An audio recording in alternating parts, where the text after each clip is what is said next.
disais que la montagne, c'est le lieu de rencontre avec Dieu. Je disais que la montagne contient toutes les richesses. Je disais que la montagne, sur la montagne, il y a de l'eau. Je disais qu'à la montagne, il y a l'énergie. Je disais à la montagne qu'il y a...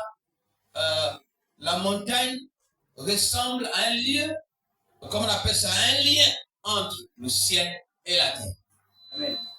C'est le lieu où l'homme se lève vers Dieu et c'est le lieu où Dieu se penche vers l'homme. Alléluia. Amen. Mais je voudrais t'amener à comprendre ceci. Lorsque tu passes un concours ou un examen, les résultats viennent d'où? D'en haut. J'ai dit qu'il y a plusieurs messages que je veux te préciser. Lorsque tu passes un concours, les résultats viennent d'où? D'en haut. Ça doit venir d'en haut. Le concours, tu le passes en bas. Les résultats viennent d'en haut. Lorsque tu es candidat à une élection, qui doit valider ton élection? C'est la cour qui est en haut. Si Mouranjo a dit non,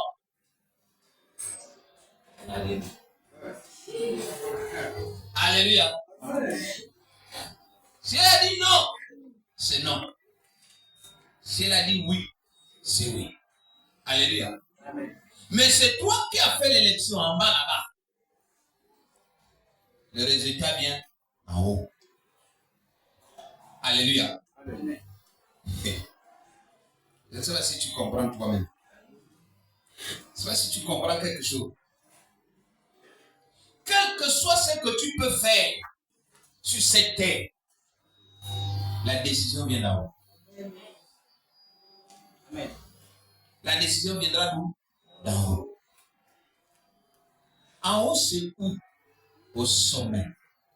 Le sommet, c'est quoi? C'est la montagne. Qui est sur la montagne? Dieu.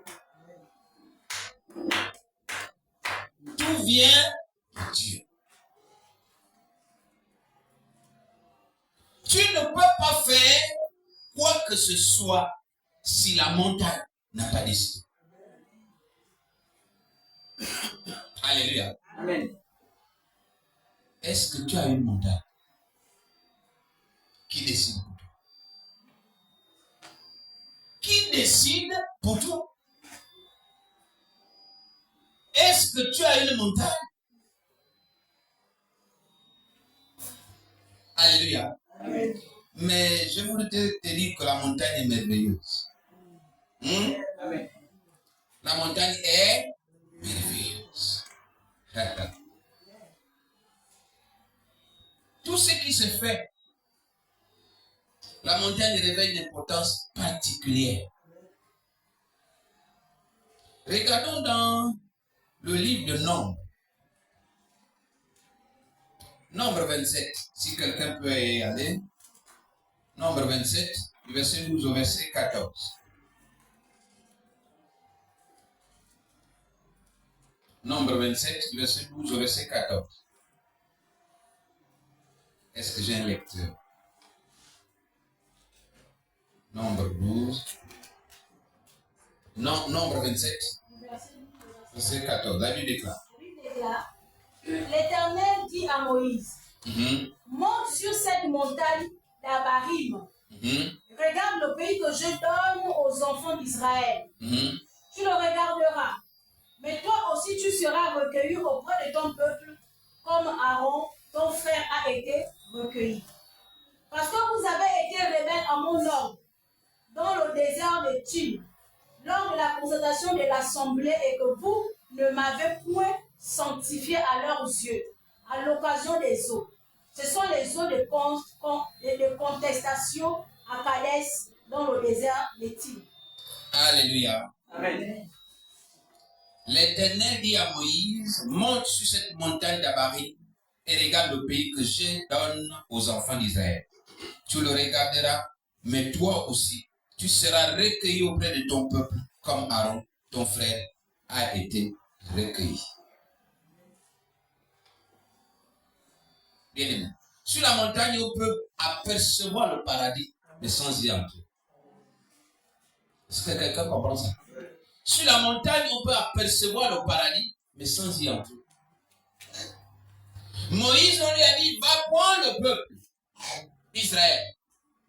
Amène-le à Canaan. Mais à cause de ce qui s'est passé, à cause du fait qu'il n'a pas respecté les principes de celui qu'il avait mandaté, Moïse a réussi quand même à sortir le peuple. Mais arrivé à la montagne d'Abari, sur la montagne, Dieu lui a dit, monte. Regarde là-bas. Moïse a vu Canaan, mais Moïse n'est pas monté. Dieu lui a dit, c'est ici que tu vas mourir. Et Moïse est mort dans les plaines de Moab, sur la montagne d'Abari.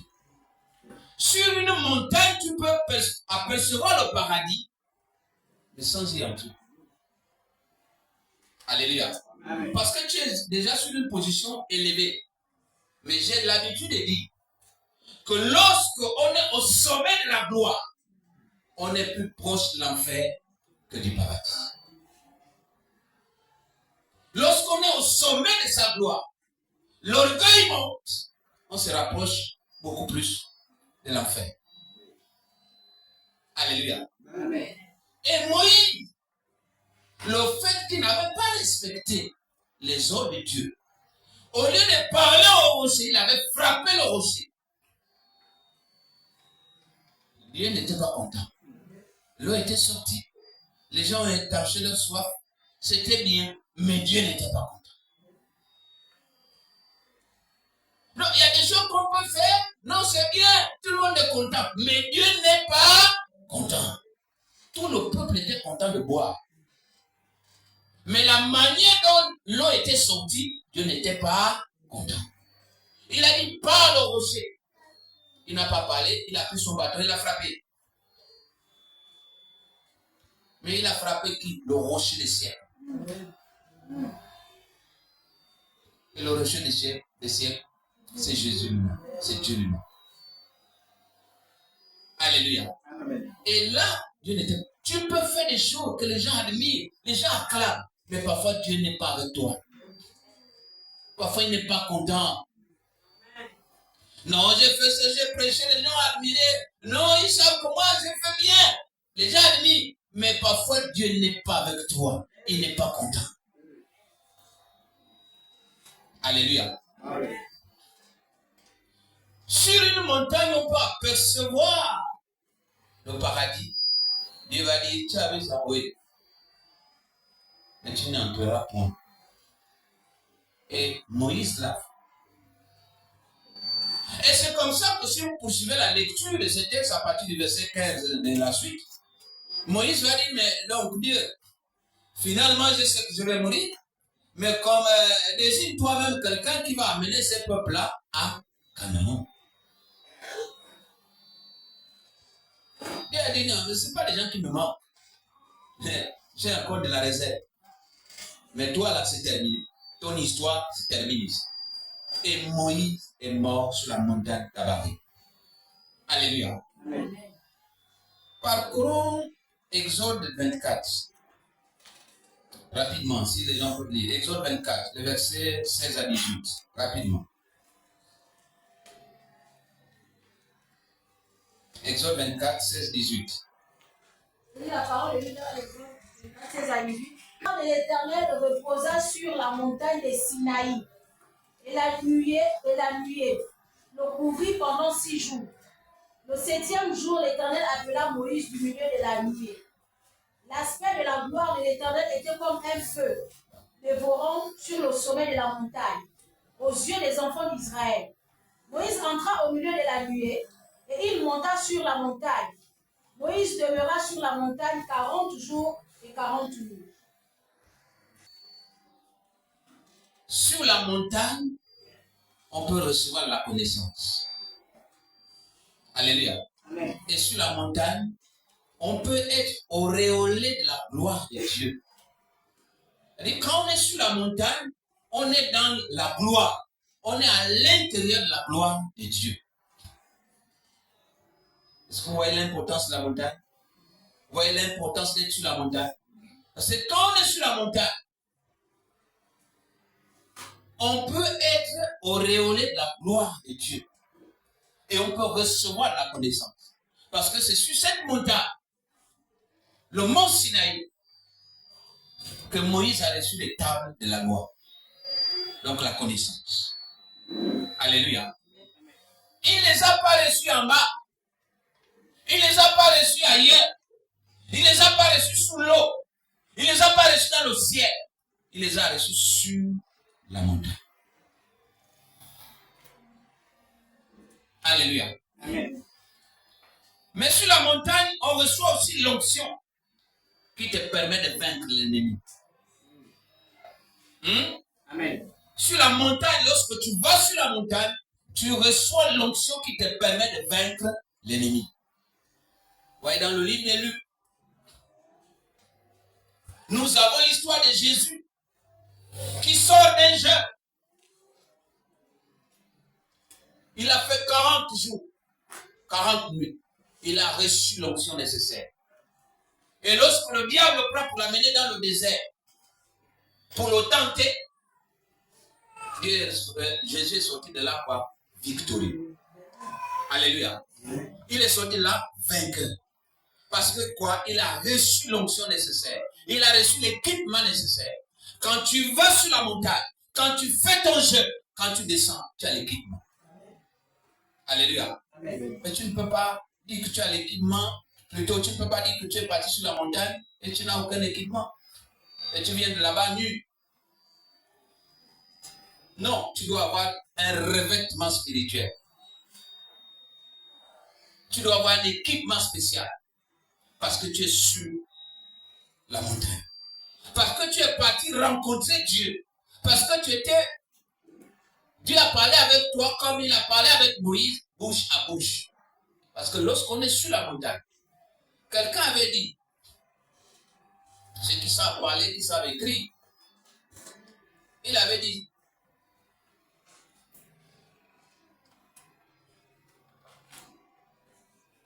un homme sur ses genoux, un chrétien sur ses genoux, est plus haut qu'un philosophe sur ses talons. Un chrétien sur ses genoux est plus haut qu'un philosophe sur ses talons. Ça veut dire quoi? Tu es un philosophe. Tu as la connaissance. Tu es élevé. Mais lorsque le chrétien plie ses genoux au sol, il est plus proche de Dieu. Il est plus haut que toi. Ta connaissance est mondaine. Ta connaissance est limitée. Mais la connaissance de Dieu n'est pas limitée. Alléluia. Amen. Un chrétien sur ses talons, sur ses genoux, est plus haut qu'un philosophe sur ses talons. Donc, ne négligez pas ça. Ne néglige pas la montagne. Alléluia. Amen. Ne néglige pas la montagne. Oh, on peut parler encore. Hein? La montagne, c'est très intéressant. Alléluia. Amen.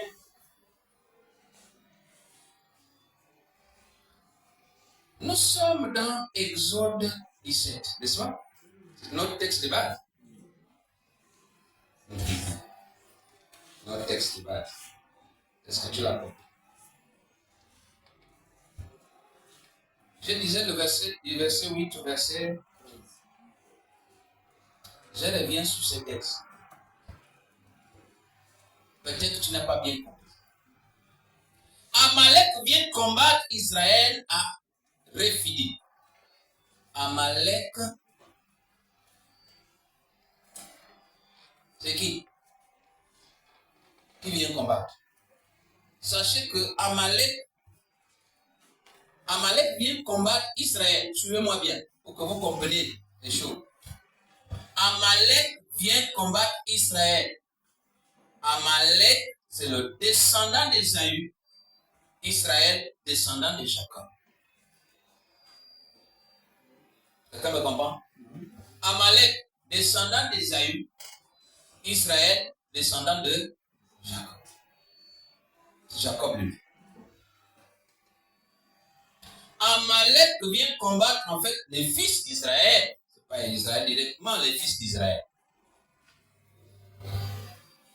Amalek, Esaïe et Jacob, vous connaissez l'histoire. Le plat de lentilles.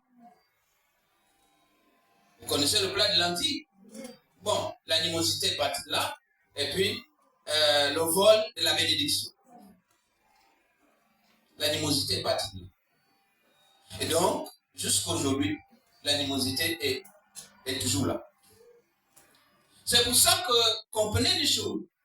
En dehors de ce que les fils d'Israël soient en opposition, les fils d'Israël, donc descendants d'Isaac, suivez-moi bien, les fils d'Israël, descendants d'Isaac, sont en opposition avec les fils d'Ismaël. En dehors de ça, mais à l'intérieur des fils d'Isaac et de Jacob, il y a encore Amalek. Oh, tu n'as pas compris. Tu n'as pas compris.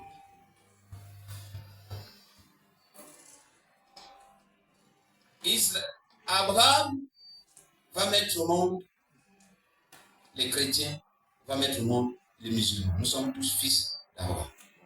Nous sommes d'accord? Il met les musulmans par Agar parce qu'il fait quoi? Il fait qui? Ismaël. Le fils d'Agar, appelé Ismaël, c'est le fils d'Abraham. Mais le même Abraham fait Isaac par Sarah. Nous sommes d'accord? Il fait Isaac par Sarah. Et donc, il y a animosité entre Isaac et qui?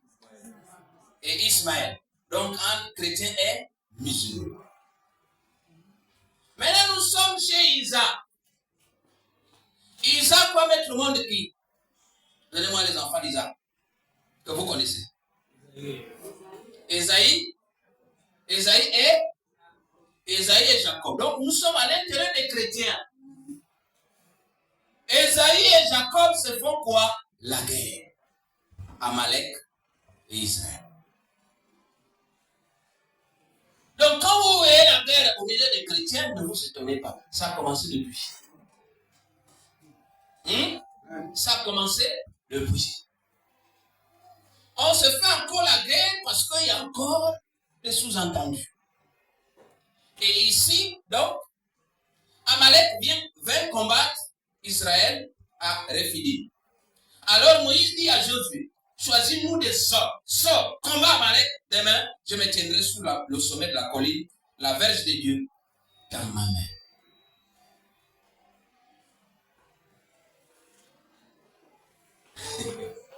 La verge de Dieu, dans ma main. Je vous ai dit qu'il y avait plusieurs messages. Josué fit ce que lui avait dit Moïse pour combattre Amalek, et Moïse, Aaron et Hur montèrent au sommet de la colline. Lorsque Moïse élevait sa main, Israël était le plus fort. Lorsque Moïse baissait sa main, Amalek était le plus fort.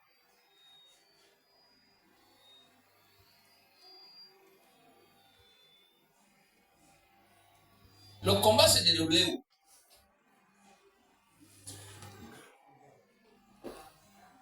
Le combat était où?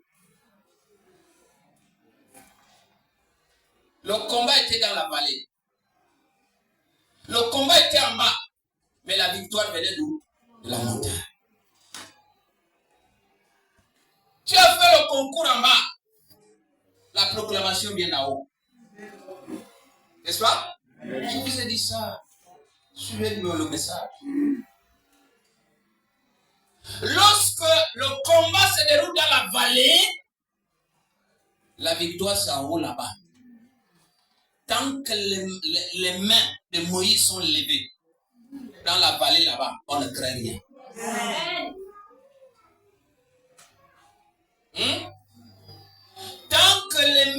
Moïse sont levés, dans la vallée, il n'y a pas de crainte, la victoire est décidée. Alléluia. Amen.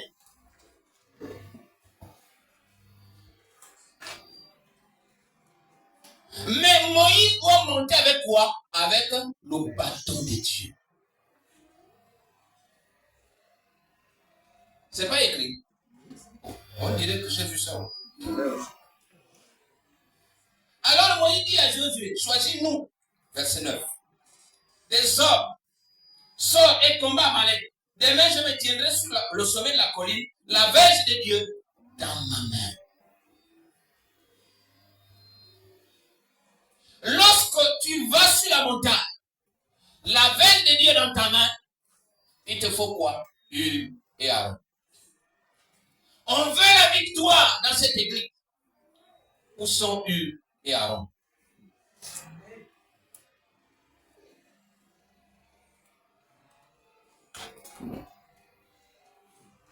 On combat là dans l'église. On veut que l'église augmente. On veut que l'église avance. Oh, l'église est ceci. Oh, l'église est cela. Où sont Hur et Aaron?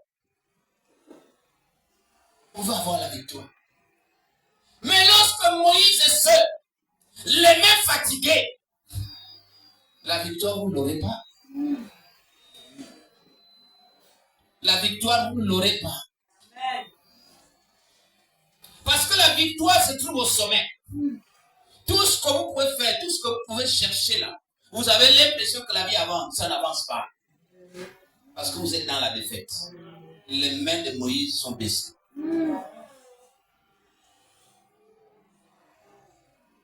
Où sont Aaron et Hur?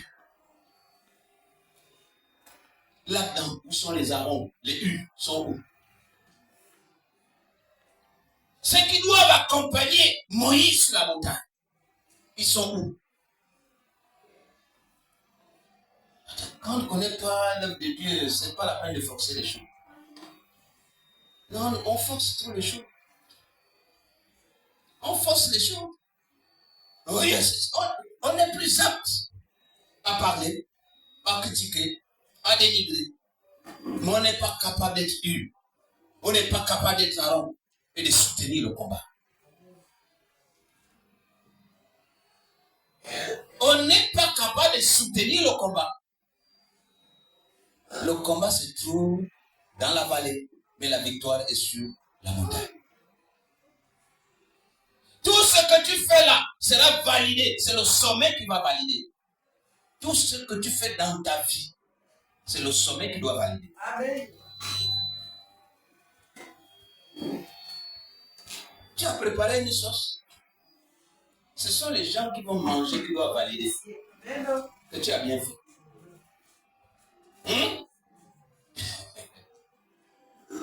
Ce sont les gens qui doivent manger qui vont valider que tu as bien fait. C'est bien préparé. Tu t'es brûlé les doigts pour rien. Parfois tu as mis quoi? Un tas de sable dedans. Il n'y a rien à manger. Alléluia. Il faut Hur, il faut Aaron. Tant que les mains de Moïse sont levées, sont soutenues, qu'il pleut, qu'il neige, la victoire est de votre côté. Alléluia. C'est sur la montagne que se dessine la victoire. C'est sur la montagne que se proclame la victoire. C'est sur la montagne que s'obtient la victoire. Parce que sur la montagne, on rencontre Dieu. Alléluia. La montagne, ce n'est pas n'importe quoi. La montagne, ce n'est pas n'importe qui. Alléluia.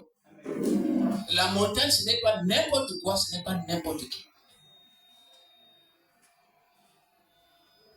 Je m'en vais sur la montagne. Peut-être pour 2 jours, peut-être pour 3 jours, peut-être pour 1 semaine, peut-être pour 1 mois. Mais quand tu vas sur la montagne, rassure-toi qu'il y a Hur et Aaron qui sont avec toi. Rassure-toi d'abord d'une chose, que tu as pris le bâton de Moïse, plutôt le bâton de Dieu. La verge de Dieu est dans ta main et que Hur et Aaron t'accompagnent.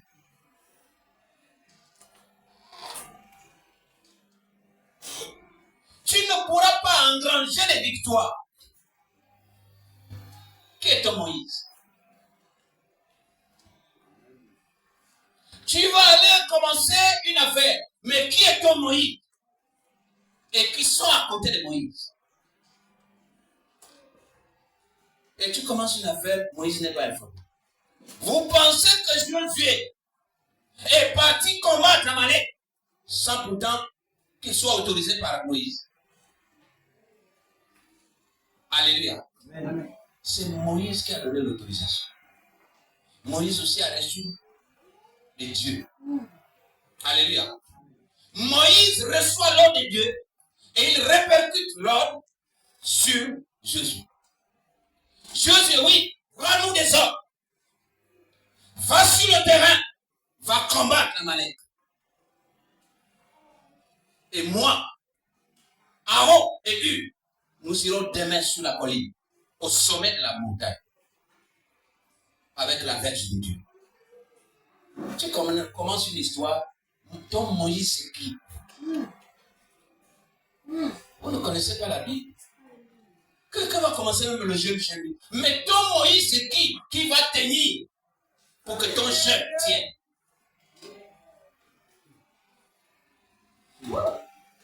Attends, est-ce qu'on enseigne dans cette église? Est-ce qu'on enseigne dans cette église? Tu vas commencer un jeûne, tu vas commencer à prier pour les gens, dans les quartiers, partout. Qui est Moïse pour toi? Pour que lui se tienne sur la montagne et qu'il soutienne ton combat. Tu fais un combat en vain. Tu es déjà dans l'échec. Tu combats directement dans l'échec. Tu combats directement dans l'échec. Parce que les autres ont dit non, nous aussi on connaît la parole de Dieu, et nous on vient. Les autres ont dit, mais le Dieu que Paul prie là, nous on le connaît. Le Dieu que Paul prêche, on le connaît. Mais vous là, votre Dieu c'est qui? Vous répétez, vous avez dit quoi? Et comme ça ne ressemblait à rien du tout, la Bible nous apprend que les démons les ont fouettés. Amen. Ont fouetté les fils de Satan. Ils ont commencé une œuvre. Ils n'avaient pas un Moïse pour soutenir l'œuvre. C'est comme lorsque tu commences un ministère. Tu n'as pas un père spirituel. Mais ton ministère est voué à l'échec. Qui sera à la brèche lorsque tu auras des problèmes pour soutenir? Qui? Tu vas aller te fabriquer un père partout. Comme on le voit là dans la nation. On se fabrique des pères. Il y en a qui vont même louer les pères à l'étranger. Mais ça n'a pas le même ADN. Oh, laisse-moi te dire ça. Ça n'a pas le même ADN. Un père biologique et un père nourricier, c'est deux choses. Et parfois, il ne t'a même pas nourri. Lui, il est à l'étranger. Il ne te nourrit même pas avec sa parole. Moi, je t'allaite tous les matins. Je te nourris tous les jours. Amen.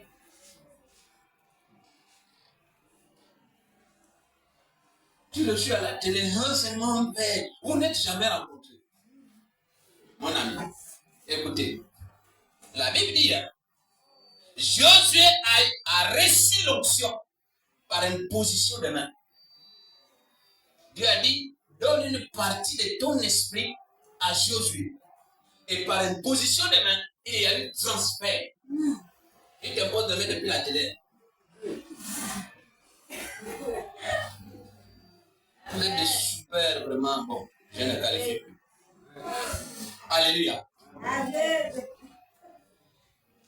La victoire se fait toujours sur la montagne.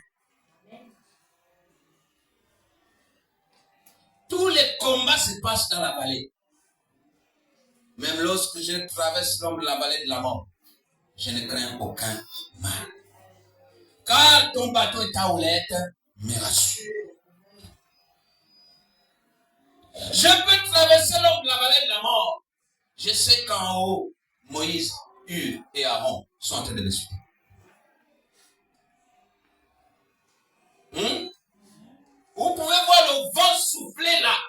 Je connais là où se trouve Moïse. Je connais qui est Hur à côté de lui. Je connais qui est Aaron. Je les ai vus monter. Alléluia. J'ai vu Moïse monter. J'ai vu Aaron monter. J'ai vu Hur monter.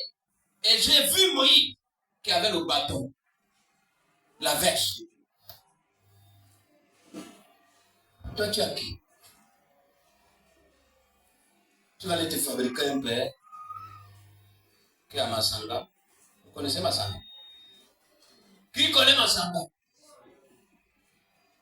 Il n'y a que Maman Natacha qui connaît Masanga. Parce qu'elle est de Masanga. Voilà. Il y en a qui connaissent Masanga. Masanga, c'est Chibanga. Le vrai nom, c'est Masanga. Chibanga, c'est le nom que les Blancs sont venus donner. Le vrai nom, c'est Masanga. Quand vous entendez la Franceville, ce n'était pas Franceville, c'est Masuku. Le vrai nom, c'est Masuku. C'est Masuku. C'est pour ça qu'on est revenu quand même un peu à l'authenticité en donnant ce nom-là à l'université. On pouvait dire l'université de Franceville. Mais pourquoi on a dit l'université de Masuku? Parce qu'on a voulu ramener le nom authentique. Alléluia. Amen. Bien-aimé. Je t'ai dit que la montagne était importante. Lisons ensemble Psaume 68, verset 17. Rapidement.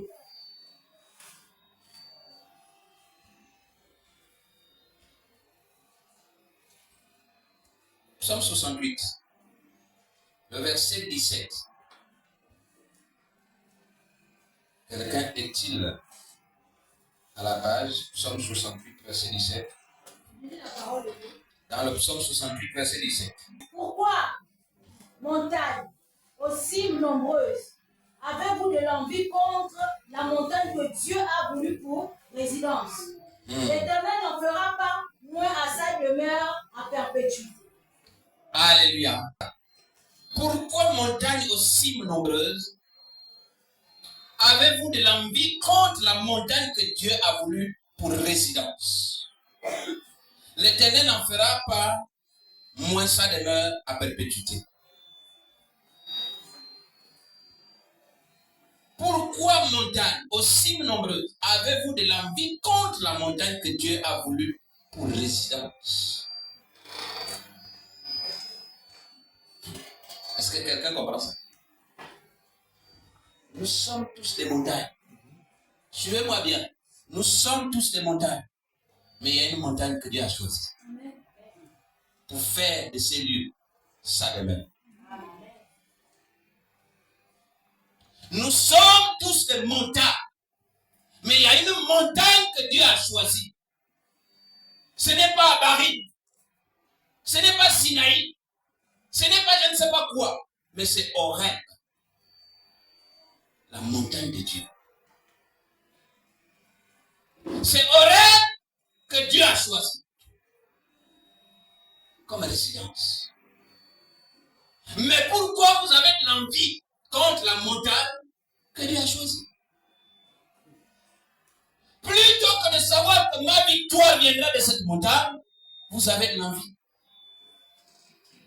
Vous êtes contre. Vous avez de la jalousie. Vous avez de la haine. On veut faire des courbettes. On veut faire des pièges. On veut faire des coups bas. Pourquoi? Alors que Dieu s'est choisi une montagne. Et c'est sur cette montagne qu'il a voulu élever sa demeure. Et il a dit, il va rester là en perpétuité. Sois heureux, sois heureuse, si c'est la montagne que Dieu a choisie. Si c'est toi la montagne que Dieu a choisie, sois heureux. Mais n'en vis pas l'autre.